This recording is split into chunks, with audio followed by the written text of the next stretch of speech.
நீங்க மட்டும் தான் நாட்டியா? வீட்ல எல்லாருமே நாட்டியா? இல்ல நான் மட்டும் தான். நீங்க மட்டும் தான் நாட்டி. உங்க வீட்ல நீங்களும் அண்ணா இருக்காரு. அண்ணா எப்படி உங்கள மாதிரியா? அண்ணா அப்படியே எனக்கு ஆப்போசிட். கிரைண்டர்ல கை விடுவார் நினைக்கிறேன். எனக்கு திட்டு விழுங்கா ஆக்சுவலி. ஏன்னா அவர் வீட்டை விட்டு வெளியே போக மாட்டாரா. நான் வந்து நல்லா போய் விளையாடணும், வெளில போய் விளையாடணும்னு எதிர்பார்ப்பேன்னா எங்க அம்மா என்ன சொல்லுவாங்கன்னா, அவன் பாரு அவன் இருக்கிறான் வீட்டுல பொம்பளை பிள்ளை மாதிரி, நீயும் தான் இருக்கிய பையன் மாதிரி ஊரை சுத்துற அப்படின்னு சொல்லுவாங்க. அவருக்காக நான் நிறைய திட்டு வாங்கியிருக்கேன். ஆனா வந்து அண்ணா ஏதாவது நீங்க பிரச்சனை பண்ணீங்கன்னா உங்களை சப்போர்ட் பண்ணுவாரு? இல்ல என்ன சப்போர்ட்டே பண்ண மாட்டாரு. எதுவுமே பண்ண மாட்டாரு. அமைதியான ஒரு ஆமா சைலண்டா இருப்பாரு. ஆனா ரொம்ப நல்ல பையங்கண்ணா. பெரிய ஒரு சம்பவம் நடந்திருக்கு. ஆமா அது என்ன ஏதுன்றத வந்து பாத்துடலாமா கப்பா? கண்டிப்பா பார்த்தாகணுமா. அந்த சம்பவத்தை காட்டுங்க.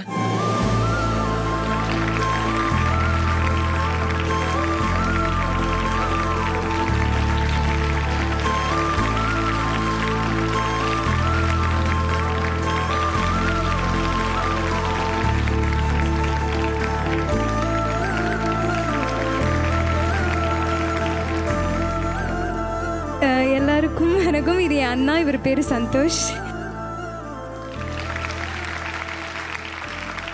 இவ வாயை திறந்தா மூட மாட்டா, நீங்க வாயை திறக்கவே மாட்டீங்க.